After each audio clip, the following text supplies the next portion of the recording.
మిర్చి పంటకు నల్ల తామర రోగం రైతుల పాలిట పెను విపత్తుగా మారింది. ముఖ్యంగా మిరప రైతును కుదేలు చేసింది.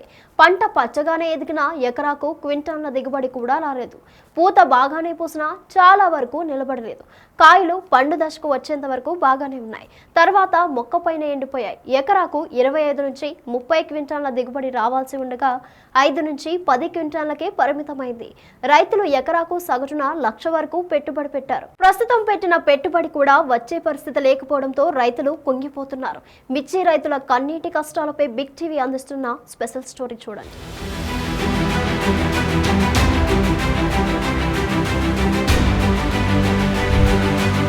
గత ఏడాది మిర్చి రైతులను గగ్గోలు పెట్టించిన నల్ల తామర పురుగు మళ్లీ ఈ ఏడాది కూడా పంజా విసురుతుంది. మెల్లగా 40% పంటకు వ్యాపించిన పురుగు మిర్చి పంటను నిలువునా నాశనం చేస్తుంది.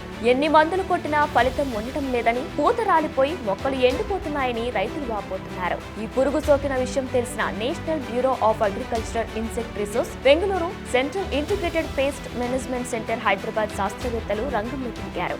జిల్లాలో పంటలను పరిశీలిస్తూ రైతులకు సూచనలు ఇస్తున్నారు.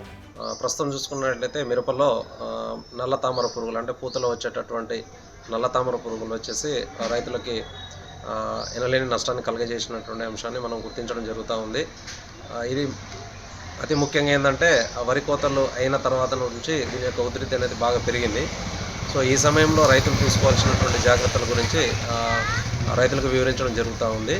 అందులో భాగంగా ఏంటంటే మనం కొట్టేటటువంటి పురుగుల మందులు ఏవైతే ఉన్నాయో అవి కంటిన్యూస్గా గ్యాప్ లేకుండా, అంటే 2-3 రోజులకే ఒకసారి పురుగు మందులు పిచికారీ చేయకుండా కొద్దిగా కొట్టేటటువంటి మందులకి వ్యవధి కనీసం 1 వారం నుంచి 10 రోజులు ఉండే విధంగా రైతులు జాగ్రత్త పడాల్సినటువంటి అవసరం ఉంటుంది. దాంతోపాటు ఏంటంటే కేవలం పురుగు మందుల మీదనే ఆధారపడకుండా రైతులు ఖచ్చితంగా కొట్టేటటువంటి మందులతో పాటు మన పోషకాల మిశ్రమాన్ని 13-0-45 కానీ 3-19 కానీ, సూక్ష్మ పోషకాలు అయితే ఫార్ములా 4 కానీ ఫార్ములా 6 కానీ, లేదంటే మైక్రోన్యూట్రియంట్ మిక్చర్స్ని ఇవి కనీసం ఒక 5 గ్రాములు లీటర్ నీటి కనుక కలిపి పిచికారీ చేసుకున్నట్లయితే మొక్కలకు కొంచెం పోషకాలు అంది వచ్చినటువంటి వ్యాధులను తట్టుకొని నిలబడడానికి అవకాశం ఉంటుంది.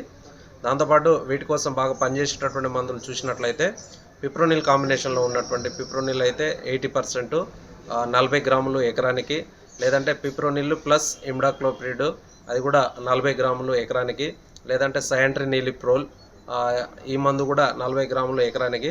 ఇటువంటి మందుల్ని మనం మార్చి కనుక పిచికారీ చేసుకున్నట్లయితే కొంతవరకు ఈ పురుగుల బారి నుంచి తప్పించుకోవడానికి అవకాశం ఉంటుంది. అదేవిధంగా రైతులు పురుగు మందులు కొట్టేటప్పుడు కేవలం చెట్ల మీదనే కాకుండా కొంచెం మొక్కల మీద, అంటే మొక్కల కింద ఉండేటటువంటి సాయిల్ భూమి మీద కూడా మందులు పిచికారీ పడే విధంగా పిచికారీ చేసినట్లయితే ఏవైతే ఈ నల్ల తామర పురుగులు గుడ్లు పెట్టేటటువంటి పరిస్థితులు భూముల్లో ఉంటుంది కాబట్టి మనం కొట్టేటటువంటి మందు భూమి మీద కూడా పడినట్లయితే ఆ గుడ్లు నుంచి వచ్చేటటువంటి పిల్ల పురుగులు సంఖ్యను కొంచెం తగ్గించుకునేందుకు అవకాశం ఉంటుంది. కాబట్టి రైతులు ఈ జాగ్రత్తలు వహించినట్లయితే ఈ నల్ల తామర పురుగుల ద్వారా వచ్చేటటువంటి నష్టాన్ని కొంతవరకు తగ్గించుకోవచ్చండి. మొత్తంగా జిల్లాలో 73,685 ఎకరాల్లో మిర్చి సాగు చేశారు. ఇందులో చాలా మంది రైతులకు మొదట పూత దశ వరకు పంట బాగానే ఉండడంతో సంతోషపడ్డారు. కానీ మొదటి కాత పడిన కొద్ది రోజులకే మళ్లీ నల్ల తామర పురుగు సోకింది. ఇప్పటి వరకు సగానికి పైగా వ్యాపించింది. మరింతగా విస్తరిస్తూ ఉండడంతో రైతులకు ఏం చేయాలో దిక్కుతోచని స్థితిలో పడిపోయారు. భూమి చదును చేయడం నుంచి విత్తనాల సేకరణ, ఎరువులు, పురుగు మందులు దాకా మిర్చి సాగు కోసం విపరీతంగా పెట్టుబడి పెట్టారు. పెట్టిన పెట్టుబడి కూడా వచ్చే పరిస్థితి లేదని అన్నదాతలు వాపోతున్నారు. నష్టపోయిన పంటను పశువులకు మేతగా ఉపయోగిస్తున్నారు. నేరుగా మిరప పంటలోకి పశువులను తోలుకెళ్తున్నారు. కళ్ళెదుటే పంట పశువుల పాలు కావడంతో రైతులు కన్నీరు మున్నీరుగా విలపిస్తున్నారు. ప్రభుత్వం ఆదుకోవాలని కోరుతున్నారు.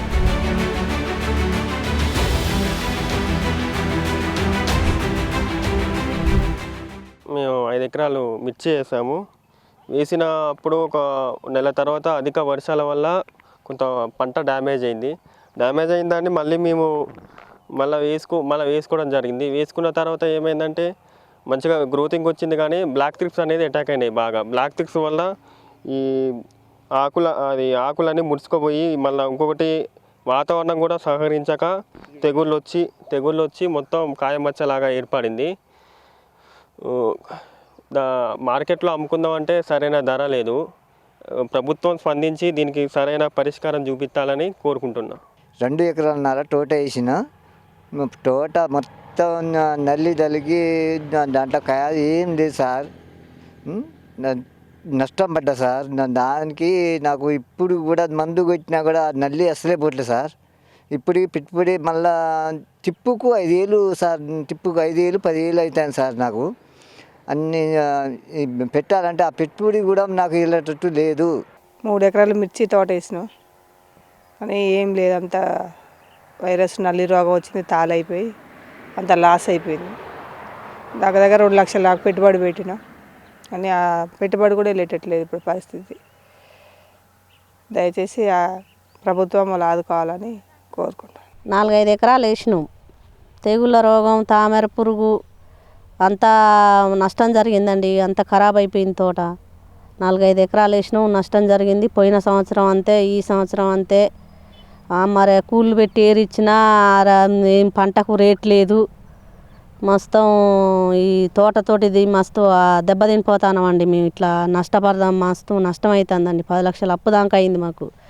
ఇప్పుడు ఈ 2 సంవత్సరాల కాంచి 5-6 ఎకరాలు అంటే ఎంత పెట్టుబడి కావాలండి మాకు? లక్షలకు పండుతుందని ఆశకు తెచ్చిపెట్టినాం. మొత్తం సచ్చురోగం, తామర పురుగు మొత్తం పండకుండా నష్టం చూపిస్తుందండి. పండిన దానికైనా గిట్టుబాటు రేట్ లేదు, మొత్తం తాళైంది. మరిగా ఏం చేసి బతకాలనో ఎట్లా బతకాలనో అర్థం కాకుంటున్నదండి మాకైతే. చూసుకొని ఒకప్పుడు అసలుకి ఇక జ్వరాలు వచ్చి అది తోట చనిపోయినప్పుడైతే 10 రోజుల దాకా లేవలే, తోటకెళ్ళే రాలే. కష్టపడి చేసినాం కదా, ఇంట్లో ఏం ఫలితం లేదు కదా అని బాగా బాధపడుకుంటే ఇంట్లోనే ఉన్నామండి.